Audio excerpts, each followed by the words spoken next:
আসসালামু আলাইকুম প্রিয় খামারি ভাই ও বোনেরা যেখান থেকে আজ আমার এই প্রতিবেদনটি দেখছেন সবাইকে অনেক অনেক ধন্যবাদ।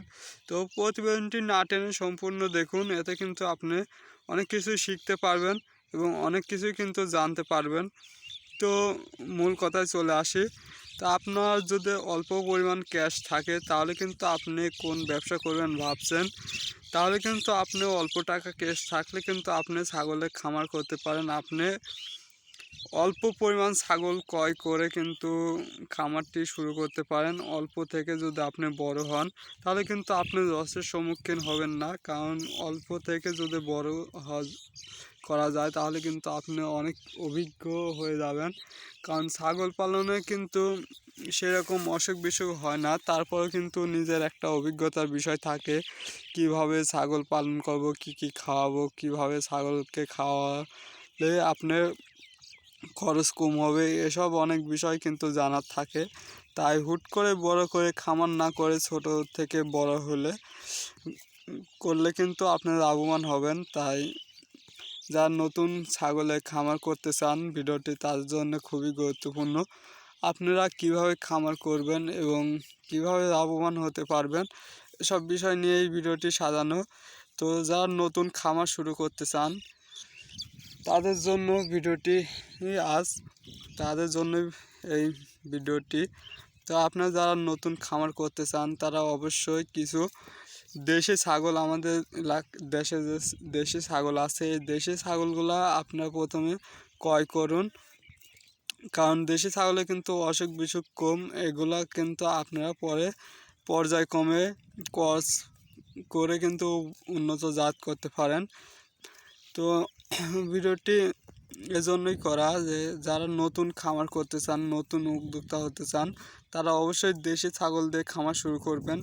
কারণ দেশি ছাগলে কিন্তু প্রাইস কম, আপনারা কিন্তু এগুলা সচরাচর বিক্রয় করতে পারবেন। আপনার যদি মার্কেটিং ভালো না থাকে তাহলে কিন্তু আপনি বড় ছাগল ক্রয় করে কিন্তু লসের সম্মুখীন হবেন। তাই অবশ্যই আপনারা দেশি ছাগল দিয়ে খামার শুরু করবেন। এবং কেমন ছাগল দিয়ে খামার শুরু করবেন, আপনার এলাকায় আশেপাশে দেখবেন যে কোন ধরনের ছাগলের চাহিদা বেশি। যদি চাহিদা অনুসারে যদি আপনি খামার না করেন তাহলে কিন্তু আপনি লসের সম্মুখীন হবেন। আপনাকে অবশ্যই আপনার এলাকায় যে চাহিদাটা আছে সেই চাহিদা অনুসারে কিন্তু খামার করতে হবে। কারণ চাহিদা অনুসারে খামার না করলে কিন্তু আপনি ছাগল পরবর্তীতে বিক্রয় করতে কিন্তু বাধাগ্রস্ত হবেন, আপনি কিন্তু সেরকম দাম পাবেন না। তাই আপনি প্রথমে দেখবেন যে আপনার এলাকায় কীরকম ছাগলের চাহিদা আছে।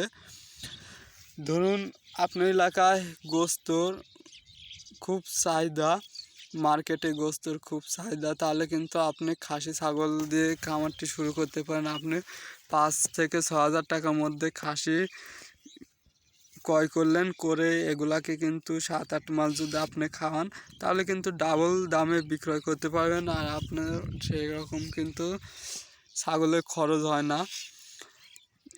আর আরেকটি বিষয় আছে যে আপনার যারা যদি পর্যায়ক্রমে খামার বড় করার একটা চিন্তা ভাবনা থাকে যে ছোট থেকে শুরু করব, আস্তে আস্তে খামারটি বড় করব, তো তারা প্রথমে আপনার যারা আপনার এলাকায় ঘুরে ফিরে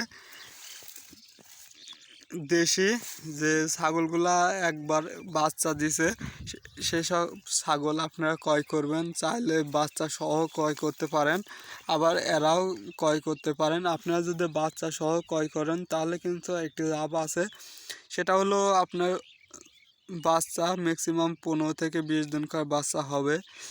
তাহলে যদি আপনি 6 মাস পালন করেন তাহলে কিন্তু আপনার বাচ্চাতেই কিন্তু ডাবল দাম উঠে যাবে আর মা ফ্রি হয়ে যাবে। এখানে কিন্তু একটা লাভের আশা থাকে। আবার আপনার যারা আর কি এরকমভাবে খামারটি যদি শুরু করতে পারেন তাহলে কিন্তু খামার করে লাভবান হওয়া যায়।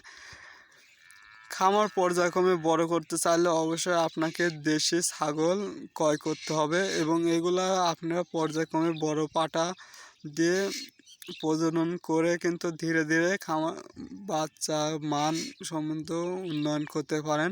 তবে নতুন খামারিদের জন্য একটি মেসেজ, সেটা হলো আপনারা প্রথমে দেশি ছাগলের বাচ্চা ক্রয় করুন। এক বিয়ান দেওয়া ছাগলগুলা ক্রয় করলে কি সুবিধা হবে, আপনার দ্বিতীয় বিয়ানে কিন্তু দেশি ছাগল 2টা করে বাচ্চা দেয় এবং ধীরে ধীরে এগুলা কিন্তু 3টা 4টা করে বাচ্চা দিবে। তাই বলবো যে যারা নতুন খামার করতে চান অবশ্যই তারা প্রথমে দেশি ছাগল ক্রয় করুন। তো ভিডিওটি যদি ভালো লাগে অবশ্যই চ্যানেলটি সাবস্ক্রাইব করে পাশে থাকবেন এবং ভিডিওটি দেখার জন্য সবাইকে অনেক অনেক ধন্যবাদ।